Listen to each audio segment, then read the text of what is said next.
Assalamualaikum warahmatullahi wabarakatuh. Waalaikumsalam warahmatullahi wabarakatuh. Bismillahirrahmanirrahim. Alhamdulillahi rabbil alamin. Wassalatu wassalamu ala ashrafil anbiya'i wal mursalin. Sayyidina wa maulana Muhammadin wa ala alihi wa ashabihil mujahidin at-tahirin, amma ba'du. Saudara-saudara kaum muslimin rahimakumullah. Pada pertemuan kali ini kita akan membicarakan riwayat Nabi Adam alaihi salam. Nabi Adam diciptakan oleh Allah dari tanah dan merupakan manusia pertama serta bapa dari seluruh umat manusia. Pada saat Allah hendak menciptakan Nabi Adam, Allah berkata kepada malaikat, "Inni ja'ilun fil ardi khalifah." Aku akan menjadikan seorang khalifah di permukaan bumi. Malaikat dengan nada sedikit protes berkata, "Ataj'alu fiha may yufsidu fiha wa yasfiku ad-dima' wa nahnu nusabbihu bihamdik wa nuqaddisu lak." Tuhan, apa perlunya engkau ciptakan seorang khalifah di permukaan bumi? Kelak kalau mereka berkembang biak, kerjanya hanya akan melakukan kerusakan, menumpahkan darah, saling bermusuhan satu sama lain. Sedangkan kami, kata malaikat, sudah cukup bertasbih memuji kebesaran-Mu. Allah kemudian menjawab, "Inni a'lamu ma la ta'lamun." Aku lebih tahu tentang apa yang kalian semua tidak mengetahuinya. Setelah diciptakan Nabi Adam daripada tanah, ditiupkan roh, maka Allah kemudian mengajarkan kepada Nabi Adam berbagai macam ilmu pengetahuan. Wa 'allama Adam al-asma'a kullaha. Kemudian Allah mengajarkan Nabi Adam nama-nama segala sesuatu. Nama merupakan simbol daripada ilmu pengetahuan. Nabi Adam akan dijadikan khalifah di permukaan bumi.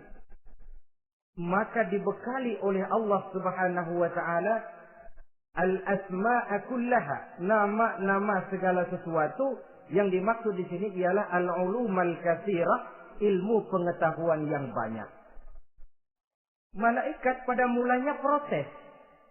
Kami kan sudah cukup bertasbih Tuhan. Kami kan sudah cukup memuji-Mu. Untuk apa lagi membuat manusia sebagai khalifah di permukaan bumi? Seolah-olah malaikat tidak setuju. Allah yang maha tahu rahasia segala sesuatu memberikan vonis, aku lebih tahu tentang apa yang kalian semua tidak tahu. Oleh karena Nabi Adam dipersiapkan untuk menjadi seorang khalifah di permukaan bumi, maka dibekali oleh Allah dengan ilmu pengetahuan. Begitu Nabi Adam dan begitu kita. Karena bukan cuma Nabi Adam, kita pun oleh Allah dijadikan sebagai khalifah-khalifah di permukaan bumi ini. Yang nilai kekhalifahan kita bergantung kepada kondisi kita masing-masing. Ada orang yang menjadi khalifah level internasional, menjadi pemimpin dunia Islam. Ada orang menjadi khalifah level nasional saja, ada khalifah tingkat kota saja, ada khalifah tingkat kecamatan, ada khalifah tingkat RW, RT, sekurang-kurangnya khalifah untuk tingkat rumah tangga masing-masing. Tanpa membekali diri dengan ilmu pengetahuan, jangan berharap kita akan bisa melaksanakan tugas sebagai khalifah di permukaan bumi ini. Apapun saja, Nabi mengajarkan, man arada dunya fa'alaihi bil ilmi, wa man arada al-akhirata fa'alaihi bil ilmi, wa man aradahuma fa'alaihi bil ilmi. Siapa yang menginginkan dunia harus dengan ilmu. Yang menginginkan akhirat juga harus dengan ilmu. Yang menginginkan dunia akhirat juga harus dengan ilmunya. Tanpa dasar ilmu, maka manusia tidak akan bisa menjalankan tugas kekhalifahan. Setelah diajarkan Adam nama segala sesuatu, dikonfrontir, dihadapkan dengan malaikat. Hei malaikat, kalau tadi kamu bilang buat apa perlunya menciptakan khalifah? Nih bentuknya. Adam. Sekarang hei malaikat, coba kamu sebutkan nama segala sesuatu ini yang ada di sini ini. Malaikat berkata, Subhanaka la ilma lana illa ma 'allamtana. Ya Allah, kami tidak punya ilmu, kami tidak tahu semua itu kecuali apa yang telah Engkau ajarkan kepada kami. Kalau kamu tidak sanggup, Adam, sebutkan nama-nama semua itu. Adam menyebutkannya dengan lancar. Ketika itulah Allah memerintahkan malaikat untuk sujud kepada Nabi Adam alaihi salam. Sujud di sini bukan sujudul ibadah, sebab sujud ibadah kepada yang selain Allah haram. Tapi sujud di sini sujudut tawadhu' i'tirafan bi fadli Adam. Sujud merendahkan diri sebagai pengakuan terhadap keutamaan dan kelebihan Nabi Adam. Maka orang yang banyak ilmunya lebih utama dari orang yang hanya banyak ibadahnya. Bahkan iblis lebih takut kepada orang alim yang sedang tidur daripada orang goblok yang lagi ibadah. Model ini diceritakan dalam Ihya-nya Imamul Ghazali. Iblis masuk ke masjid mau menggoda orang lagi sholat. Sudah masuk di pojok masjid, dia lihat orang lagi tidur. Ngacir iblis keluar, cepat benar. Pucat mukanya. Ketemu di jalan sama temennya. Kenapa lari, Mas?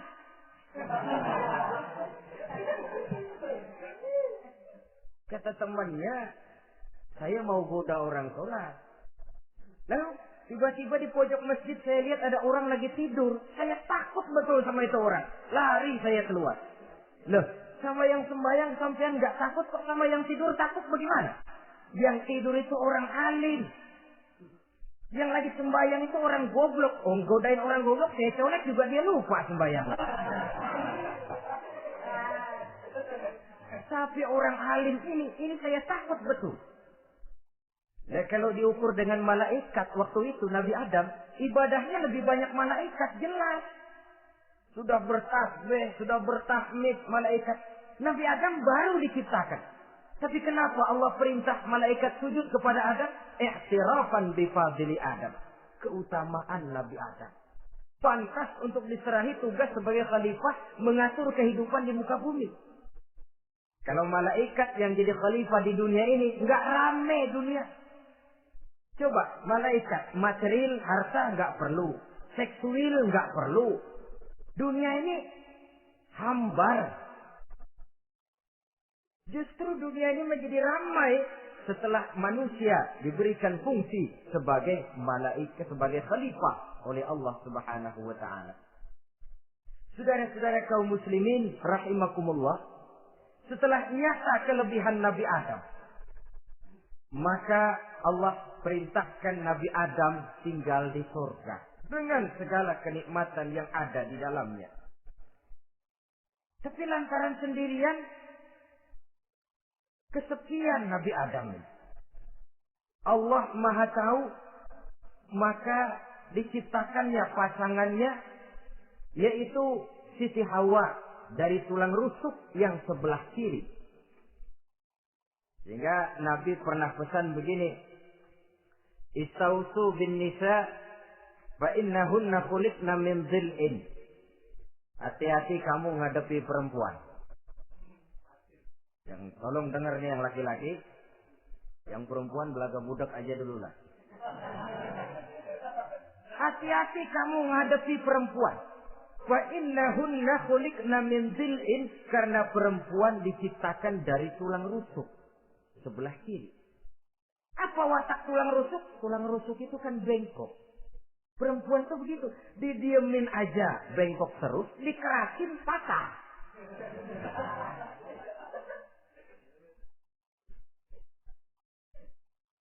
Saudara-saudara, di sini kita ambil satu hikmah bahwa ternyata yang bikin hidup terasa enak karena di sekitar kita banyak orang lain. Bodoh manusia kalau dia merasa bisa hidup sendirian. Tinggal di tengah kampung tapi gayanya gaya orang tidak mau kenal dan tidak mau tahu sama tetangga. Jangankan di dunia, di surga saja Nabi Adam karena sendiri, kesepian. Apa saudara mau tinggal di Jakarta? Apa saja di Jakarta, sudahlah milik saudara.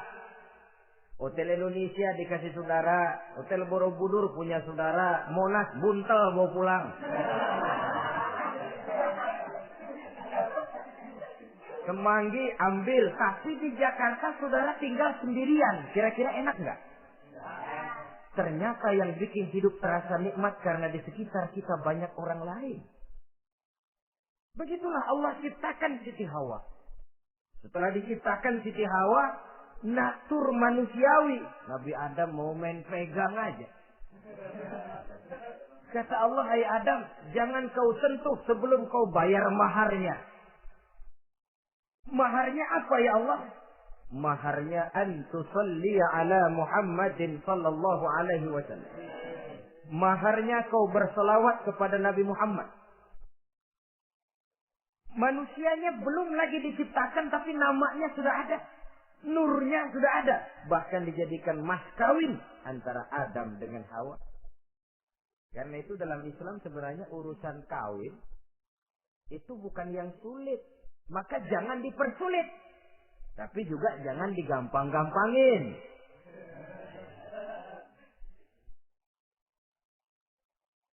Artinya yang namanya mahar ini, walaupun cuma sebentuk cincin besi kalau orang sangat tidak mampu. Bahkan dengan mengajarkan Fatihah saja sah sudah. Ya, terima nikahnya Fulanah binti Fulan dengan mas kawinnya saya ajarkan dia surah Fatihah. Kalau memang kere betul, tidak punya apapun, sah sudah. Agama ini mudah, karena itu jangan dipersulit, tapi juga jangan digampang-gampangin. Setelah itu Allah memerintahkan, Ya Adam uskun anta wa zawjukal jannah. Hai Adam, kau dan istrimu tinggallah dalam surga. Wa kula minha ragadan haitsu syi'tuma. Segala makanan yang ada di dalamnya boleh kau makan. Pakaian yang aneka warna boleh kau pakai. Nikmati seluruh fasilitas yang ada di surga ini. Cuma atuk aja Adam. Yang lain boleh dah. Mau ngapa pakai atuk aja jangan. La taqraba hadhihi syajarah. Jangan kamu dekati pohon khuldi itu. Dekat saja jangan. Apalagi sampai metik. Jangan Adam. Saudara, ma'asyiral muslimin, itulah watak manusia. Kalau ada 10 persoalan, yang 9 boleh, yang 1 tidak boleh, yang tidak boleh yang bikin dia penasaran. Gua pengen tahu apa kagak boleh sih. Timbul penasaran. Apalagi iblis selalu berusaha. Sebab pada waktu malaikat disuruh sujud, semuanya sujud kepada Adam. Iblis tidak mau sujud. Tuhan tegur iblis, kenapa kamu tidak mau sujud? Mana mungkin Tuhan, saya akan dibikin dari api, kata iblis. Adam dari tanah. Unsur api lebih mulia dari unsur tanah. Masa saya harus tunduk kepada Nabi Adam? Gengsi dong. Adam kan anak kemarin sore, baru dibikin. Masa saya harus tunduk kepada orang yang macam itu? Ini kan perintah aku iblis. Kalau kau tidak mau tunduk, keluar dari surga ini. Terusir iblis dari surga karena kesombongannya tidak mau sujud kepada Adam. Nah, logika, kalau udah di surga aja sombong diusir, apalagi yang masih tinggal di pinggir kali sombong.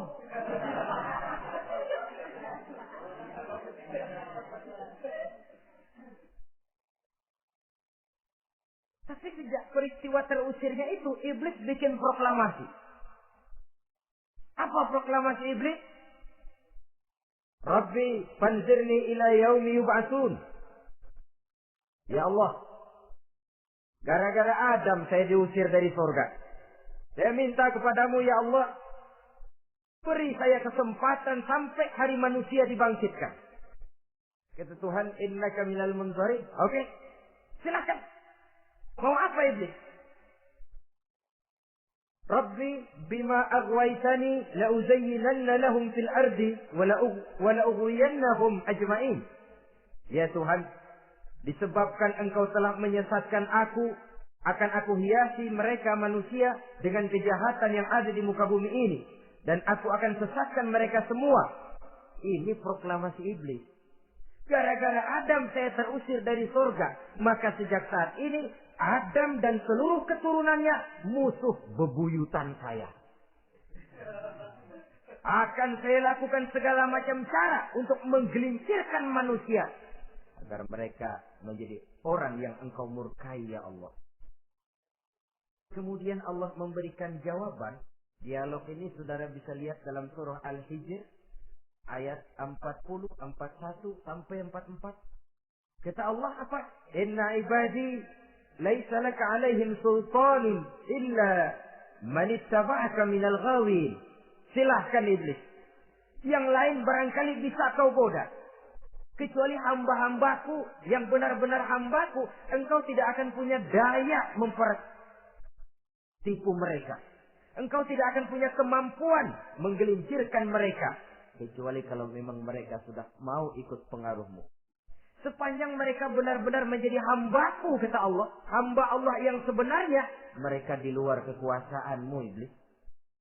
Tapi kalau mereka sudah turun menjadi hamba harta, hamba dunia, hamba pangkat, budak jabatan, mereka itu yang bisa kau gelincirkan.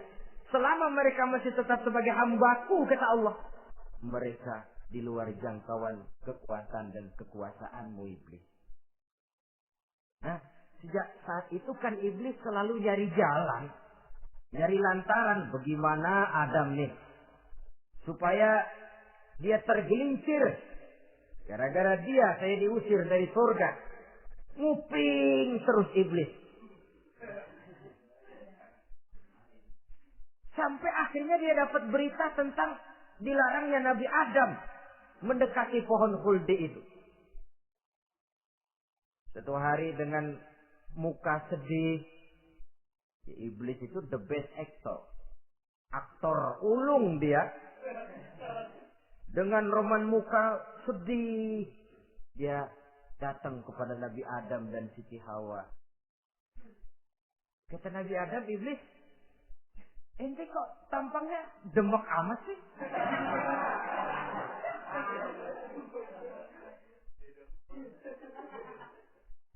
Kenapa begitu sedih? Adam, saya sebenarnya tidak ada yang bikin saya sedih. Cuma saya dapat berita bahwa engkau tidak akan selamanya di dalam surga ini. Wah Adam, kalau engkau bisa tetap tinggal di surga bersama istrimu, alangkah bahagianya saya, kata iblis. Tapi saya dapat kabar, ente nggak bakalan lama-lama di surga. Buktinya ente dilarang makan buah khuldi. Khuldun artinya kekal. Kalau kau makan buah itu, kau akan kekal di surga Adam. Tuhan nggak pengen, makanya dilarang. Wa qasamahuma inni lakuma laminan nasihin. Untuk memperkuat omongannya, sumpah si iblis. Bener Dam, saya sih ngomong cuma buat kepentingan ente. Saya sayang sama ente. Yang tahu cuma saya dah. Bicaranya seolah-olah untuk kepentingan Nabi Adam. Sebenarnya tujuannya tidak lebih menjerumuskan Nabi Adam. Begitu iblis zaman dulu, zaman Adam. Dan begitu iblis zaman sekarang. Seolah-olah bicaranya untuk kepentingan umat Islam. Tapi sebenarnya tujuannya ngelecehin. Memperdayakan umat Islam.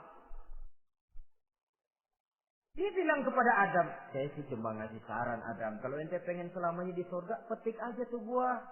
Pokoknya beres dah. Itu si Tuhan ngarang aja bohongin doang lo. Supaya kau dan istrimu tidak lama-lama di surga, maka dilarangnya kau memakan buah khuldi itu. Udah, embat saja. Saudara-saudara, tipu daya iblis ini bisa kita baca dalam surah Al-A'raf ayat 20 sampai ayat 22. Nabi Adam tergoda, ditambah oleh bujuk rayu Siti Hawa. Nabi Adam yang setengah hati itu akhirnya terpancing betul. Sebab itu perempuan, walaupun peranannya tidak begitu kelihatan, tapi memang sangat menentukan. Tidak ada seorang suami bisa sukses jadi apapun dia tanpa peran serta istrinya. Karena itu sebagai muslim, kita punya teman hidup dan kita punya lawan hidup. Siapa teman hidup kita? Dalam arti sempit, teman hidup kita istri. Kalau dia istri tentu suami yang taat kepada Allah dan Rasulnya. Dalam arti luas, teman hidup kita ialah setiap muslim. Setiap orang yang pandangan hidupnya sama dengan kita. Itu teman hidup. Lalu lawan hidup kita siapa? Lawan hidup kita secara mutlak iblis dalam segala bentuknya. Iblis yang berbentuk halus, ini ngusirnya ada lebih gampang. Konon ya, iblis setan itu kalau dengar orang azan kan lari. Takut dia, dibacakan bismillah, minggir. Yang sulit diusir ini iblis yang berbentuk manusia. Diazanin nyengir.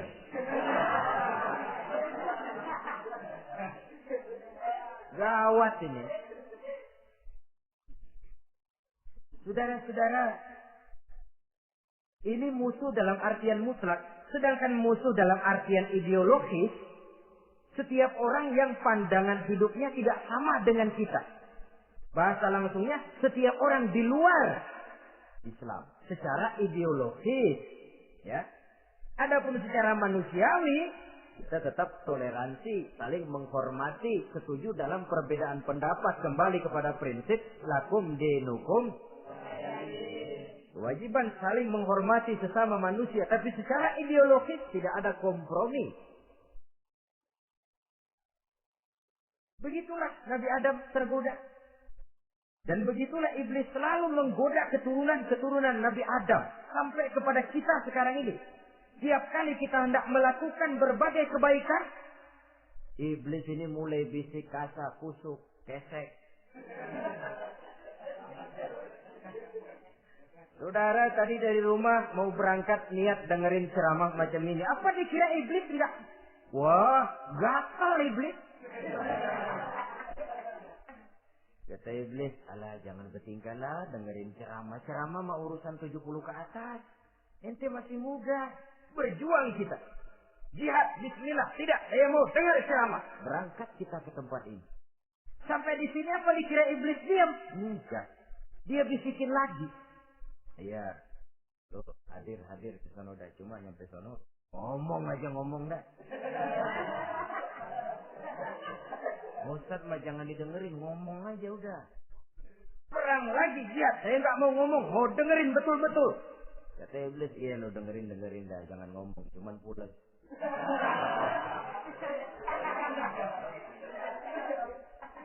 Segala macam cara dilakukan oleh iblis untuk menggelincirkan manusia. Ketika Nabi Adam mengambil buah khuldi itu, datanglah murka Allah.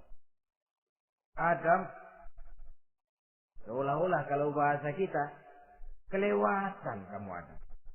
Dari belum ada aku ciptakan kau. Barangkali kau merasa kesepian, aku ciptakan Hawa. Aku tinggikan derajatmu dari malaikat sampai malaikat sujud kepadamu.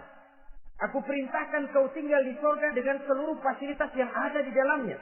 Cuma satu yang aku minta, jangan dekati pohon khuldi, engkau tidak sanggup Adam. Keluar dari surga ini. Terusir Nabi Adam dan Siti Hawa dari surga.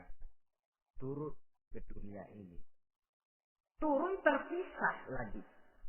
Ya Allah. Orang itu kalau biasa susah, ketemu susah sih emang lalam namanya. Makanannya. Tapi biasa seneng ketemu susah. Ini yang kalau tidak kuat mental. Tengoklah zaman sekarang kan nih. Kalau tuan-tuan rajin baca pos kota. Kayaknya nyawa murah bener.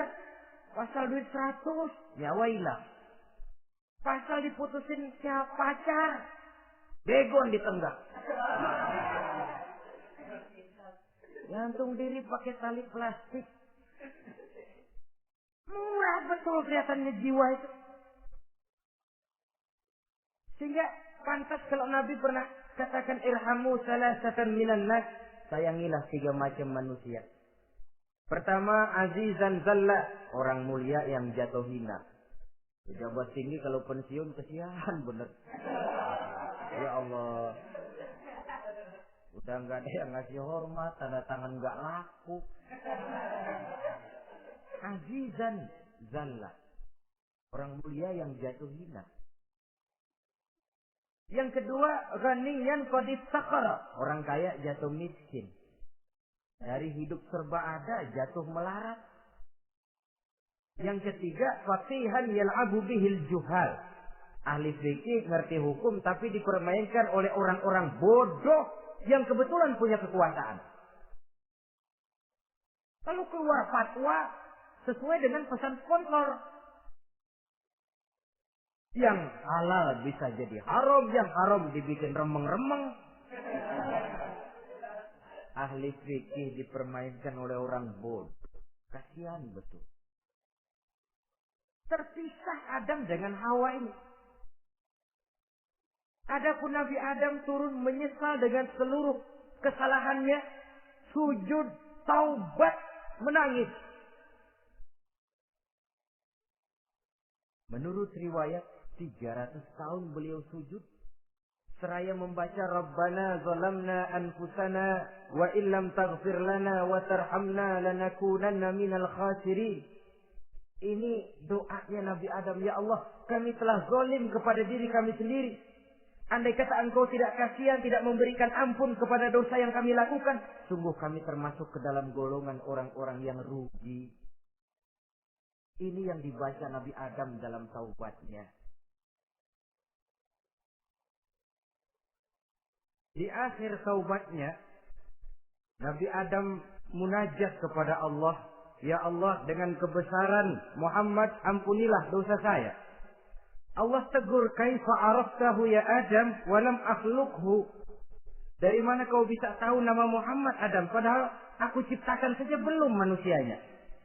Kata Nabi Adam, pertama, ketika engkau ciptakan saya, engkau tiupkan ruh ke dalam jasad saya, terbuka mata saya memandang ke bawah arasmu. Di sana nampak dengan jelas tertulis di kaki arasmu, La ilaha illallah Muhammadur Rasulullah. Taulah saya bahwa Muhammad ini orang yang paling dekat dengan engkau ya Allah. Sampai namanya bergandengan dengan namamu di kaki arasmu.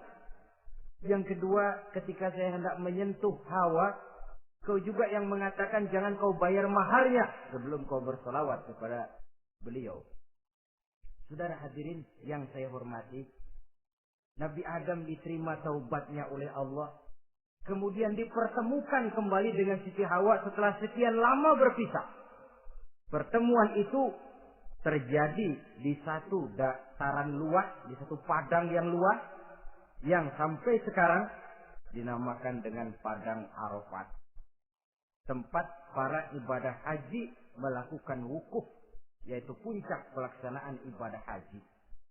Dan pertemuan itu sendiri terjadi di atas sebuah bukit kecil yang diabadikan dengan nama Jabal Rahmah di kawasan Arafat itu.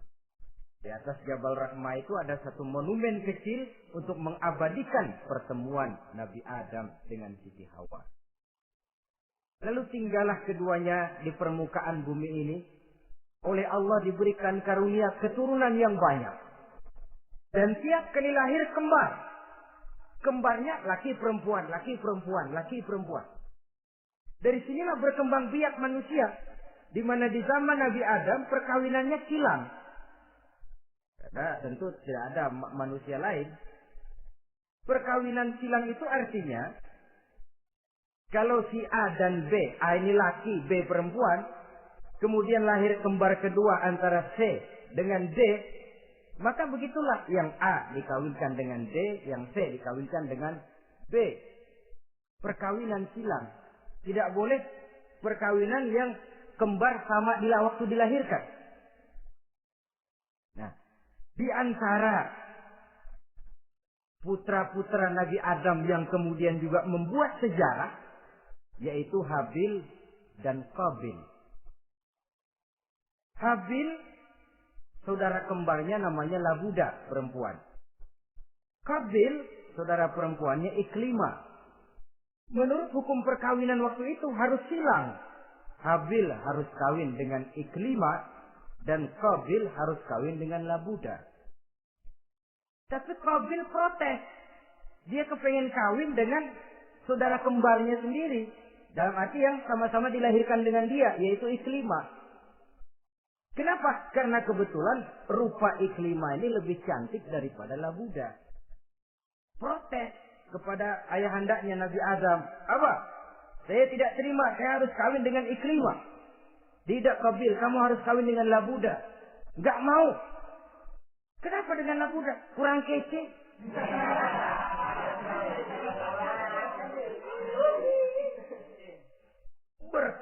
Bertengkar, Nabi Adam tidak berhasil menyelesaikan, lalu diserahkan saja kepada Allah.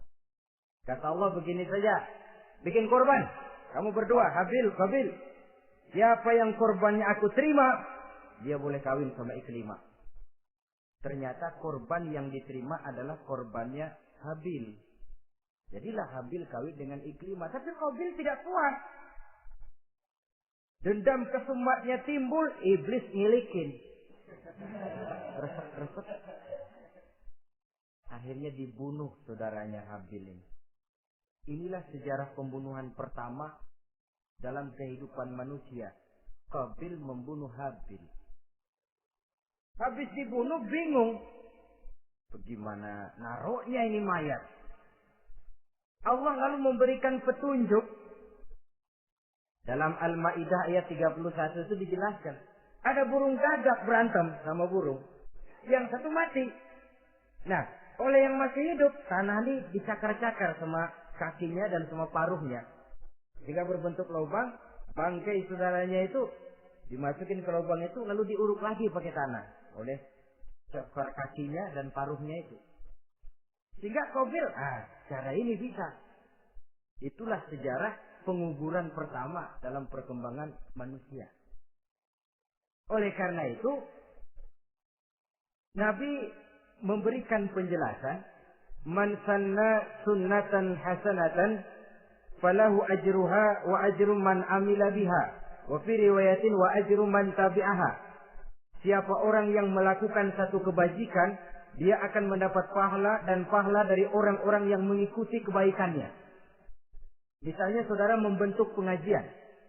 Ramai pengajian saudara. 1000 orang yang datang ngaji, 1000 orang saudara dapat pahala. Sponsor kebaikan. Sebaliknya, wa man sanna sunnatan sayyi'atan falahu ismuha wa ismu man amila biha, ay wa ismu man tabi'aha. Siapa yang memulai suatu kejahatan, dia akan mendapat dosa dan dosa dari orang-orang yang melakukan atau mengikuti kejahatannya. Umpamanya saudara mengadakan pesta. Lalu dalam pesta itu terjadi segala macam maksiat. Maka seluruh maksiat yang terjadi malam itu di tempat itu, saudara ikut dapat dosanya. Kenapa? Sponsor. Tiap kali ada pembunuhan, Qabil dapat andil dosa. Kenapa? Sponsor. Tapi kalau 2 orang muslim, ini masalahnya Habil nggak ngelawan kan, dibunuh. Tapi kalau 2 orang muslim berkelahi, kata Nabi apa? Apabila 2 orang muslim saling berbunuh-bunuhan, maka al-qatil wal maqtul finnar. Baik yang membunuh ataupun yang dibunuh, dua-duanya neraka. Sahabat heran, ya Rasul, kalau yang ngebunuh masuk neraka pantas, tapi ini yang dibunuh kenapa neraka juga? Soalnya sama-sama niat, cuman keduluan aja. Itu kan masalahnya. Andai kata dia nggak terbunuh, dia yang akan membunuh. Niat itu sudah ada. Nah, kalau Habil ini dia tidak punya niat membunuh, dia memang dibunuh oleh Qabil. Saudara-saudara kaum muslimin rahimakumullah.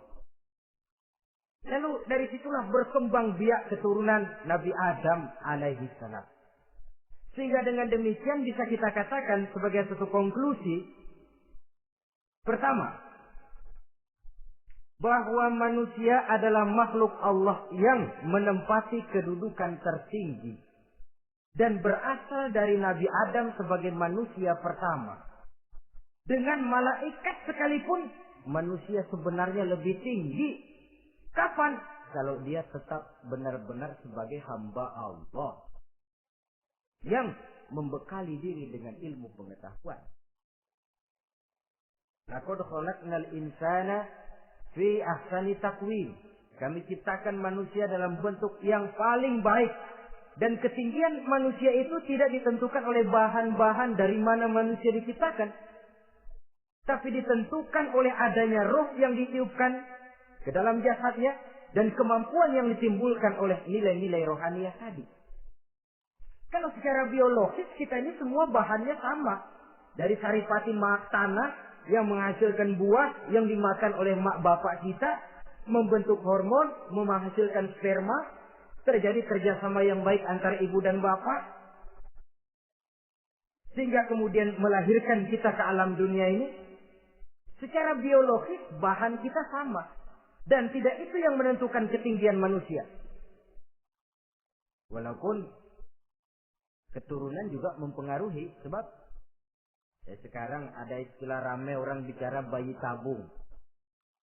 Dan majelis ulama sudah memberikan fatwa kalau spermanya itu berasal dari sang bapak, tidak jadi masalah. Tapi kalau dari orang lain, haram. Yang lebih celaka lagi di negara maju, tidak lewat proses alam rahim. Jadi dalam satu tabung yang diberikan suhu yang mirip dalam kandungan, di situ dipertemukan antara sperma, air mani laki-laki, dengan ovum, air mani perempuan. Diberikan suhu yang mirip dalam kandungan. Dan itu diharapkan bisa menghasilkan manusia. Lewat tabung kaca itu. Saya tidak sanggup bayangkan kalau sekarang orang tanya asal-usul kita, kan kita masih enak jawab. Kamu anak siapa? Oh, bapak saya Fulan, ibu saya Fulana. Oh, kenal saya. Tapi manusia yang akan datang kalau proyek ini berhasil, bapakmu siapa? Enggak tahu, saya dulu keluar dari tabung, Pak. Rendah betul martabat manusia. Sama saja dengan ada perempuan pernah protes, Pak, Islam itu enggak adil katanya. Kenapa? Masa dalam Islam laki-laki boleh kawin lebih dari satu, tapi perempuan enggak boleh kawin lebih dari satu. Supaya sama-sama adil, boleh dong perempuan punya laki lebih dari satu. Saya bilang, justru disitulah Islam itu hendak menjaga martabat manusia. Kalau seorang suami punya istri empat-empatnya lalu hamil, bapaknya jelas. Tapi kalau perempuan satu punya suami 4 lalu hamil, bapaknya yang mana ya?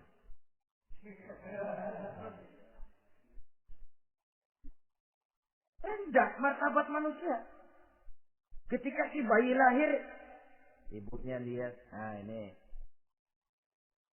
jidatnya kayak si A ini. Ah, sudah, ini anakmu saja nih, jidatnya jidat kamu. Kata Angkar dulu jidat saya, tapi kuping B ini nggak mau. Terkatung-katung si anak tanpa tahu kemana dia mesti manggil bapak. Ibu daftarin anak ke sekolah, Pak Guru tanya lagi, ini bin siapa, Bu? Bingung lah, udah tulis Bu, bin rame-rame.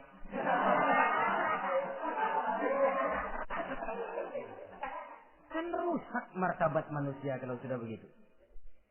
Justru Islam ini menjaga ketinggian martabat manusia. Jadi manusia itu fi ahsani taqwim. Kapan? Kalau dia bisa menjaga kehambaannya di hadapan Allah dengan melaksanakan fungsi sebagai khalifah di permukaan bumi. Tapi bila dia sudah tidak lagi menjadi hamba Allah, tidak lagi berfungsi sebagai khalifah, dia sudah masuk summa radadnahu asfala safilin. Kami kembalikan ke tempat yang paling rendah, lebih rendah dari binatang sekalipun. Kalau dia tetap menjaga posisinya lebih tinggi dari malaikat, malaikat saja sujud kepada Nabi Adam, apalagi kepada makhluk-makhluk yang lain manusia ini. Tapi kalau dia tidak pandai, lebih rendah daripada binatang. Inilah uniknya makhluk bernama manusia. Dengan posisinya, dia bisa menjadi lebih tinggi dari malaikat, tapi juga dia bisa meluncur lebih rendah daripada binatang. Untuk menjaga itulah diperlukan agama dalam kehidupan kita sekarang ini. Bukan cuma sebagai lipstick, tapi sebagai pedoman, sebagai way of life yang akan mewarnai cara kita berpikir, state of mind, rule of thinking, cara kita memandang kehidupan ini diwarnai oleh nilai-nilai agama. Dengan demikian, maka manusia bukan keturunan kera. Sebab ada satu teori, namanya teori evolusi, yang disampaikan buat pertama kali oleh Charles Darwin. Dia mengemukakan teori bahwa perkembangan kehidupan sesungguhnya di dunia ini menunjukkan mata rantai yang utama melalui apa yang dia namakan seleksi alamiah. Mula-mula dari ikan melalui seleksi ke amfibi, dari amfibi ke reptil, dari reptil ke mamalia, dari mamalia ke mamalia kecil, dari mamalia kecil ke primat, dari primat ke monyet, dari monyet menjadi Homo erectus. Ini teori Darwin. Tapi dia tidak jelas-jelas mengatakan bahwa manusia keturunan monyet, hanya seketurunan. Seketurunan kan tidak berarti keturunan. Begini saja. Toyota Kijang sama Toyota Corolla itu seketurunan. Tapi Corolla dengan Kijang kan lain. Cuma seketurunan. Dalam arti sumbernya sama. Makhluk yang tidak tahan seleksi alam oleh udara yang sangat dingin, perkembangan cuaca yang sangat panas, gempa bumi dan sebagainya, seleksi alam dia namakan, hilang, musnah dari peredaran. Seperti ada binatang raksasa itu dinosaurus, sekarang kan cuma tinggal dongeng saja, tinggal nama atau kerangka. Itu oleh seleksi alam dia nggak lulus, hilang. Yang bertahan, yang lulus seleksi alam. Manusia walaupun kecil yang lulus seleksi alam ini. Biar dihantam gempa bumi, angin topan, tetap aja ngejedok. Nah, teori Darwin ini, teori evolusi ini didukung dan dibuktikan oleh peninggalan fosil atau binatang dan tumbuhan yang hidup dan mati selama perkembangannya. Dari bentuk organik pertama hingga pendahulu terdekat daripada manusia.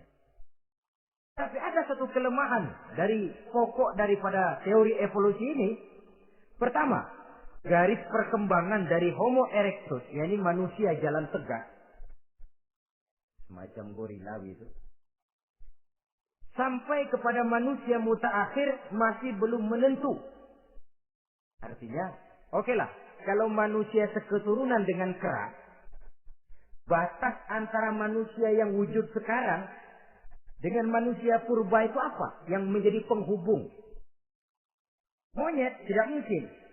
Ini dianggap mata rantai yang hilang. Missing link namanya dalam istilah ilmiahnya. Dan ini masih dicari sampai sekarang. Kalau pendahulu terdekat manusia mutaakhir ini manusia purba, katakan Homo erectus, manusia jalan tegak. Lalu generasi sudah itu sebelum berbentuk manusia apa? Ternyata sampai sekarang masih ada missing link, mata rantai yang hilang. Lalu yang kedua, teori evolusi berhenti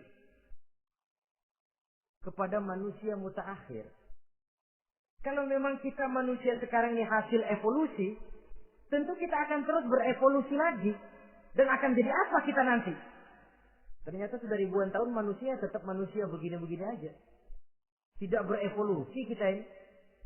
Apa lalu matanya jadi cuma satu di tengah? Hasil evolusi? Kan tidak. Tidak berevolusi. Jadi kembali kepada Quran, manusia pertama adalah Nabi Adam. Dan manusia-manusia berikutnya keturunan daripada Nabi Adam. Dan bukan hasil evolusi daripada monyet. Juga tidak akan berevolusi kemana-mana. Kalau demikian benarkah teori evolusi? Untuk mengatakan mutlak benar, bukan wewenang kita.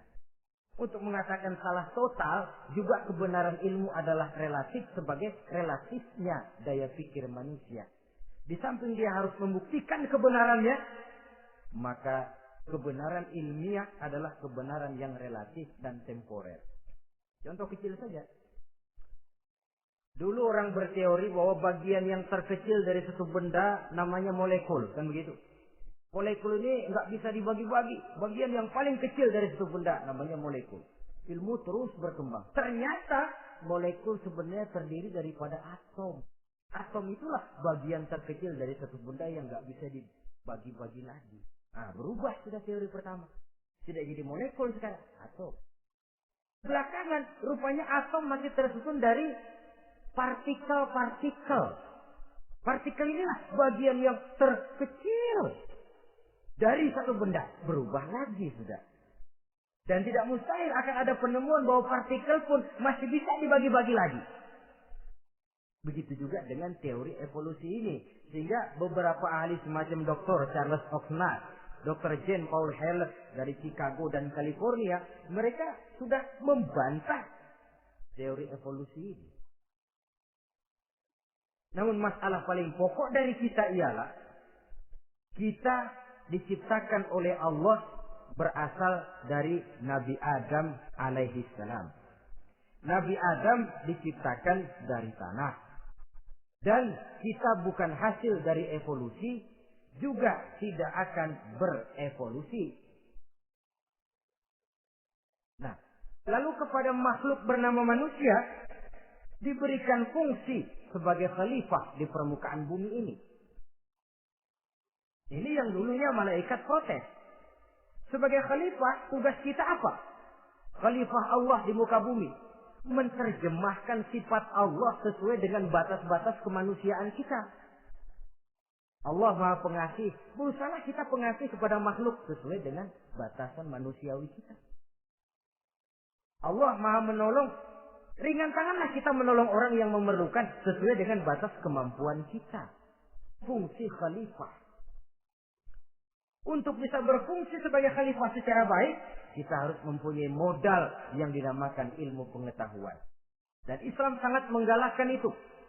Jauh dulu 14 abad yang lalu, dari desa kecil yang bernama Mekah yang peta belum muat, orang di dunia belum kenal, sudah keluar seruan utlubil ilma walau bisin, tuntutlah ilmu walaupun di negeri Cina. Ngomong Cina di Mekah. Padahal Mekah waktu itu belum masuk peta, belum dikenal orang. Sudah ada revolusi ilmu dan budaya. Belajar walaupun harus nyebrang ke negeri Cina. Lalu ada lagi misalnya alimu auladakumus sibahata warrimayah, kata Nabi. Ajarkan anakmu renang dan lempar lembing, lempar cakram, olahraga. Satu tanda Islam agama masa depan. 14 abad yang lalu di Saudi Arabia, Nabi mengajarkan ajari anakmu berenang. Kalau Islam agama untuk orang Arab saja, mau berenang di pasir. Tapi wawasan pandangannya luas. Bahwa Arab sebagian besar memang Islam, betul. Tapi Islam bukannya Arab, itu juga jelas. Sepanjang kita masih menjadi khalifah Allah, maka sepanjang itu kita fi ahsani taqwim. Nah, sebagai khalifah Allah kita bertugas membudidayakan alam ini. Kita kadang-kadang terlalu. Ada ayat, wa ma min dabatin fil ardi illa 'ala Allahi rizquha. Semua yang melata di muka bumi dijamin rezekinya oleh Allah. Ayat itu betul. Hak karena datang dari Allah. Bahwa rezeki disediakan di muka bumi memang. Tapi rezeki itu tidak turun begitu saja laksana jatuhnya embun di waktu pagi. Kita harus berusaha. Dan usaha manusia mencari rezeki lain dengan ayam. Kalau ayam dari tahun asuh. Jadi rezekinya tuh modalnya cuma ceker patok. Coba. Dari tahun 1 ayam asal punya ceker, punya patok, udah dapat rezeki dia. Nggak perlu masuk TK, SD, SMP. Tapi manusia cari rezeki, apalagi zaman sekarang. Persaingan hidup tajam, lapangan kerja sulit, tensi ekonomi tinggi. Masuk sekolah urusan, tamat sekolah urusan. Kadang-kadang dilema juga. Masuk perguruan tinggi negeri sulitnya setengah mati kayak unta masuk ke lubang jarum. Masuk perguruan tinggi swasta yang favorit biayanya selangit. Artinya tanpa membekali diri dengan ilmu, keahlian, skill, kemampuan, fungsi sebagai khalifah sulit untuk bisa kita laksanakan. Saudara-saudara kaum muslimin yang berbahagia. Kalau fungsi khalifah ini mampu kita laksanakan, iblis putus asa sudah. Sebagai khalifah di satu pihak kita menyembah hanya kepada Allah, di lain pihak kita membudidayakan alam ini. Ada apa sih di perut bumi? Minyak, gas, timah, emas. Ada apa sih di lautan? Pelajari lewat oceanografi, membudidayakan alam. Air sungai supaya arusnya nggak mengalir mubazir. Ada manfaatnya, bisa menimbulkan energi yang menghasilkan tenaga listrik. Bisa mengairi persawahan, irigasi. Bikin apa? Bikin dam, membudidayakan alam. Tapi juga mengislamkan budidaya itu. Bahasanya mengkulturkan natur, mengislamkan kultur. Membudidayakan alam dan mengislamkan budi dan budaya manusia. Sehingga apapun yang kita kelola dari alam ini nantinya akan untuk menunjang tugas sebagai khalifah, sujud kepada Khadi Rabbul Jalil. Saudara-saudara, maka bersyukur kita. Oleh Allah dijadikan manusia. Tidak pesan, terima beres, cantik. Dari segi biologis maupun psikologis, tidak ada makhluk secantik manusia. Dibekali dengan agama, di samping akal. Sehingga agama membimbing akal agar sampai kepada kebenaran yang hakiki. Kita sebagai keturunan Nabi Adam memegang fungsi khalifah. Jadi jangan main-main loh. Kita ini turunan Nabi, betul ini. Saudara-saudara yang hadir semua di depan saya ini, termasuk saya, kita jadi turunan Nabi kita ini. Nabi Adam. Jangan main-main loh. Turunan Nabi gini-gini. Nabi Adam.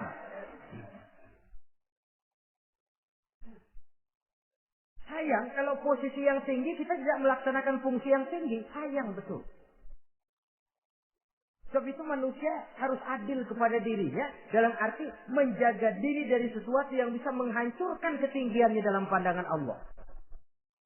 Jadi kalau kita sudah lemparkan diri ke meja judi, hanyutkan diri ke tempat mabuk, hancurkan diri di tempat maksiat, itu sudah tidak adil kepada diri sendiri. Tidak bisa menjaga ketinggian yang diberikan Allah kepada kita. Dikasih baju bersih, dicemplungin di comberan, diinjek-injek lagi. Kita ini diciptakan fi ahsani taqwim. Masa mau turun berbuat seperti binatang, itu makhluk rendah? Masa mau mengikuti tipu dayanya iblis, yang dia sudah proklamasikan bahwa itu musuh bebuyutan kita? Innahu lakum aduwwum mubin. Setan musuhmu yang jelas dalam segala bentuknya. Saudara-saudara, untuk berfungsi sebagai khalifah ini sekali lagi bekali diri dengan ilmu pengetahuan. Dan ilmu itu di zaman kita sekarang tentu kalau Nabi Adam diajari langsung oleh Allah, wa 'allama Adam al-asma'a kullaha. Nah kalau kita mau nunggu Tuhan ngajarin, geblek terus. Ya tidak mustahil Allah memberikan ilmu yang disebut ilmu laduni. Ya. Transfer. Langsung Allah memberikan kepada seorang hamba, membukakan pintu hatinya. Tapi bukan potongan kayak kita yang dapat ilmu laduni macam begitu. Satu contoh, menurut ceritanya, Hadratusnya Syekh Hasyim Asy'ari itu kan ngaji beliau kepada Kiai Khalil, Makalan, Madura. Kiai Khalil nih, Bali. 2 tahun. Berguru di sana nggak diajarin apa-apa. Cuma kalau pagi nyari rumput. Tiap hari 2 tahun akhirnya. Hadratus saya bilang, Kiai, saya kapan diajari? Sudah Hasyim, kau pulang saja. Insya Allah kau alim. Gitu aja pulang jadi orang alim. Jadi samping terus beliau belajar ke Mekah. Kita harus melalui proses belajar. Ini untuk menunjang tugas kekhalifahan kita. Sebagai hamba Allah dan sebagai khalifah Allah di permukaan bumi. Sehingga 2 tugas ini bisa kita laksanakan dengan sebaik-baiknya. Menjaga martabat manusia sebagai makhluk yang mulia dan keturunan dari Nabi Adam alaihissalam. Saudara-saudara, ini sajalah pembicaraan kita kali ini. Terima kasih banyak atas segala perhatian. Mohon maaf atas segala kekurangan. Usikum wa nafsi bitaqwallah. Aqulu qawli hadza. Wassalamualaikum warahmatullahi wabarakatuh.